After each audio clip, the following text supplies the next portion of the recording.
Alright guys, so if my math is correct and the way I think the week should be going, we should be watching this video on Wednesday. A reminder, if you for some reason did not take your quiz yet from last week, you need to take that. The link to the quiz is in Schoology.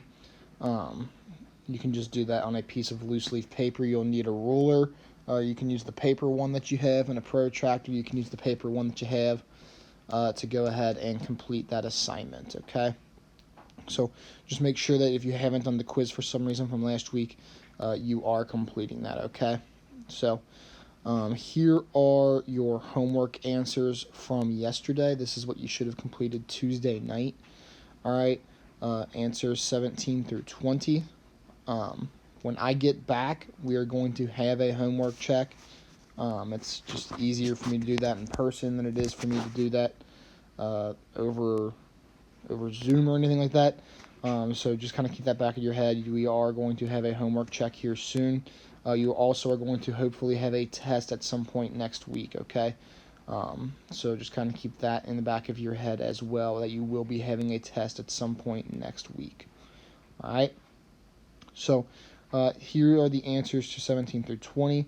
If you have a question, I suggest that you hop on Zoom, go ahead, ask me whatever question it is, and we can kind of talk through that, whatever issue you might be having as far as that question goes, okay?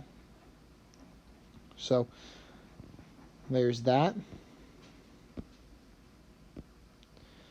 Projectile motion is what we are going to start talking about next. Projectile motion is very similar to the motion equations that we were using here recently, okay? So projectile motion is basically that this idea that a lot of things are thrown at an angle, okay? And when they are thrown at an angle, the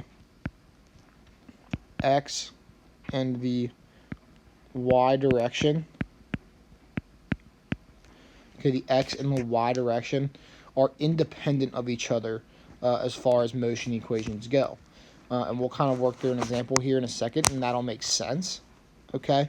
But the x and y direction are independent of each other, okay? So just because I have a velocity initial in my x direction does not mean that same velocity initial is matching my y direction, okay? So just a heads up, we're going to be using these terms, okay? Some things like VIX, VIY, okay?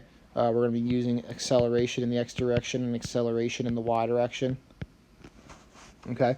Just a heads up, those terms do not match each other, okay? AX does not equal AY.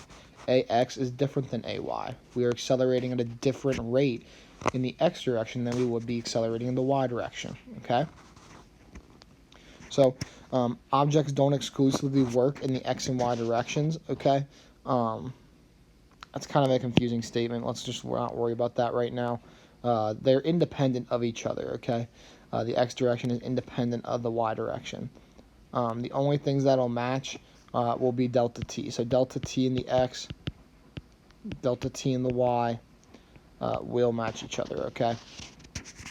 So x and y directions work independently of each other, okay? When we do these questions, we are going to be using the same formulas that all of you guys love so much from the last chapter, okay? So I'm going to write these out here. VF equals VI plus A delta T. Delta X equals VI delta T plus 1/2 A delta T squared. VF squared equals VI squared. VF squared equals VI squared plus 2A delta X. I think I copied that one wrong. Doesn't matter, you won't really use it anyway. And then the last one is delta X equals 1/2 VF plus VI delta T. Okay, so if for some reason you misplaced your formula sheet from the last section, there's still one on Schoology that you can print for yourself if you want. The Chapter 2 slides from last chapter are still on Schoology, so if you want to go to the Chapter 2 section and yank the formula sheets from there, that's totally fine. There's still plenty of accessibility to those formula sheets no matter where you go, okay? So there's really no excuse for you to not have access to those. You should have access to them in multiple different spots, okay? Okay, so here's our example problem and kind of the problem types we will be working with over the next week or so. Okay, so an airplane traveling 120 meters per second horizontally drops a package from an altitude of 5,000 meters. How long does it take the package to reach the ground, and how far horizontally does the package travel before reaching the ground? Okay, so kind of like an airdrop situation, we have our plane up here. Okay, my beautiful propeller up here in the front, or something like that. That's a plane, believe it or not. Okay, drops a package. Okay, all right, drops a package. Now, when he drops this package, okay, we want to know how far horizontally. Okay, so how far in this direction, in this horizontal direction, is it traveling from the time it was dropped to the time that it lands. All right, and then we also wanted to know how long does it take to reach the ground. So how long does it take to reach that spot right there? Well, I guess you're ending over here. How long does it take to reach the ground? Okay, so the first thing to do in these types of questions is to break everything up similar to what we were just doing. Okay, similar to what we were just doing. We want to break them up in the x direction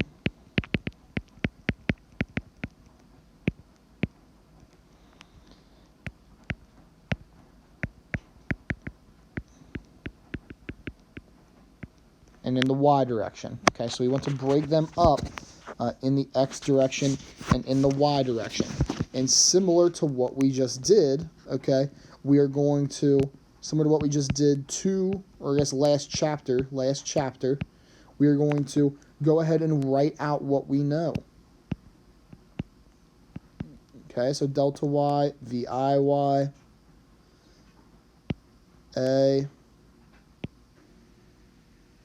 VFY, and delta t. Okay, and then for my x direction, the same variables, the ix, delta x, the iy, delta t, and a. Okay.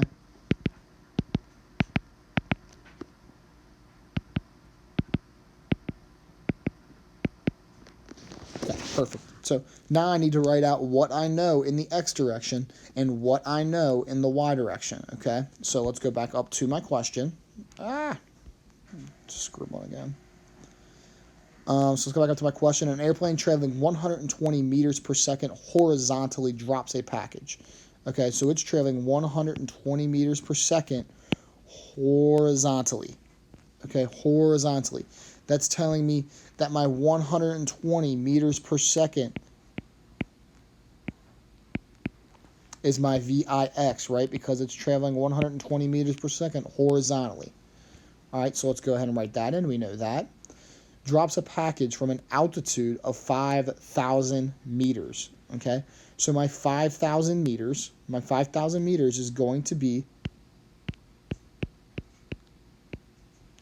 my delta y. Okay, because that's the altitude I'm dropping it from. Okay, makes sense. Nothing's changing from what we've done so far last chapter, and it's very similar to what we just finished in breaking things up into components. All right, so let's go back up here. All right, how long does it take the package to reach the ground? So that's my delta t, that's my want, right?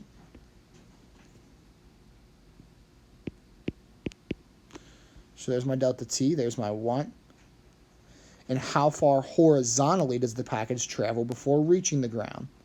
Okay, so I also want to know how far horizontally it travels before reaching the ground. So I'm going to go over here and call this my want as well. Okay, And that's kind of where the question leaves us off at. And I know we have some extra blanks here, and that'll freak some of us out, and that's okay. But just if we recall to the last chapter, all right, we know that my acceleration in the y direction should be negative, not should be, it is, negative 9.8 meters per second squared. Okay, so negative 9.8 meters per second squared. We know that is my acceleration. All right, and we know if we drop the package out of the plane, it initially is starting at 0 meters per second. Okay, so it is initially starting at 0 meters per second. All right, so now I have everything but my VFY. So I need to come up to my equations and locate the equation that doesn't have VF in it. We're going to use that equation right there. The equation reads delta x equals VI delta t plus 1a delta t squared. Okay, but we are obviously going to sub delta y in for delta x. Okay, doesn't really change anything on our end. Just might change something maybe mentally for you. Okay, so delta y equals VI delta t, delta y equals VI delta t plus 1/2 a delta t squared. So there's your equation. All right, and we are only going to work with the things in the y direction, okay? We are not going to work with anything in the x direction yet, just the y. All right, so I'm going to switch colors. Does this make it easier? That's not bad. Okay, so my delta y is 5,000 meters equals, we said my VIY was 0. We didn't know what delta t was. Plus 1/2. We said that this was negative 9.8 delta t squared. Okay, and that's all coming from what we knew in the y direction. All right, so now we're going to simplify, right? 5,000 meters equals 0 times delta t. Okay, so I can get rid of that term because 0 times anything is 0, right? So I have 5,000 equals 1/2 times my negative 9.8 is negative 4.9 times delta t squared. Okay? Take 5,000 divided by negative 4.9 both sides.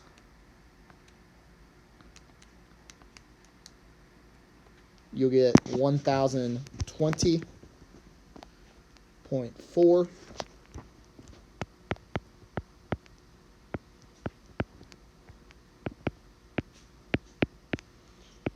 square root both sides.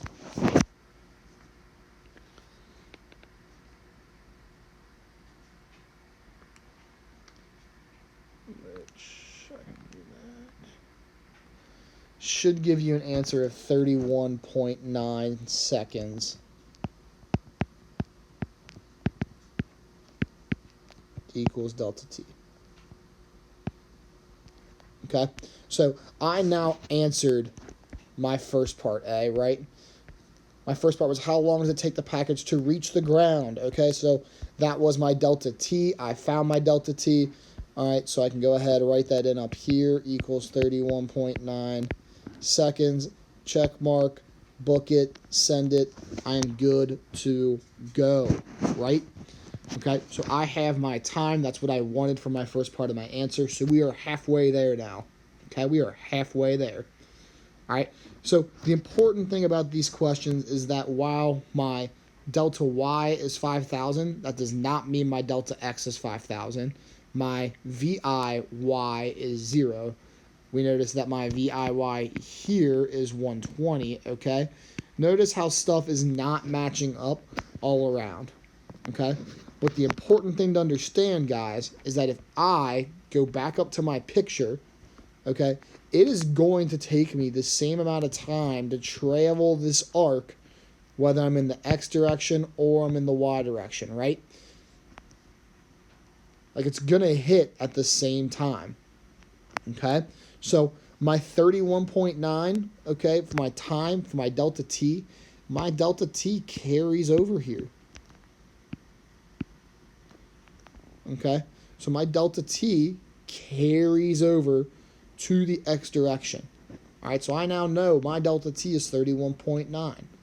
All right, my v initial, I'm sorry, this should say v final. Let's make that v final. My v initial was my 120 up here.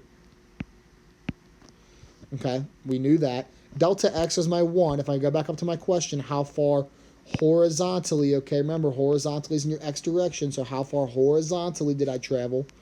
Okay, so delta x is my 1. I don't know my VFY. Okay, I do not know how fast I was traveling just as that package hits the ground, so I don't know my VFY. But if I am traveling at a constant velocity of 120 meters per second, I know that my acceleration in the x direction has to be 0 meters per second squared, right? Because that package, the question said, right? The question is stating that we are traveling at 120 meters per second horizontally, okay? We are not accelerating to a faster speed. We are not decelerating to a faster speed, okay? So I am traveling at that constant rate of 120 meters per second, okay? So my acceleration down here then, I know is 0. And that's going to be the same case for a lot of these questions, okay? The x direction acceleration is going to be 0 because we're not speeding up and we're not slowing down in the x direction, in the horizontal direction, okay? We might have an acceleration in the y direction, but we don't have one in the x, okay? So now I need to find the equation that doesn't have VF in it again. Okay, notice it's going to be the same equation we used down here. All right, so it's delta x equals VI delta t. So I'm going to kind of give myself some space here. Delta x equals VI delta t plus 1/2 A delta t squared. Okay, so there's our equation. Let's fill in what we know. All right, so come back up here. We know our delta x is our 1. Okay, so we don't necessarily know what that is yet. Equals VIX is 120. Delta t is 31.9. Plus 1/2. My A was 0. 31.9 squared. All right, so if we want to simplify this, we know that anything times 0 makes that term 0. All right, so I'm crossing that out because I know that that's 0. I don't need that anymore. And then I'm simply taking turn my calculator back on, simply taking my 120 times my 31.9 to get 3,828 meters.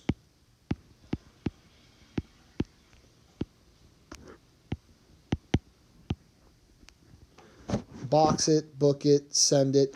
Here's your answer to part A, and here's your answer to part B.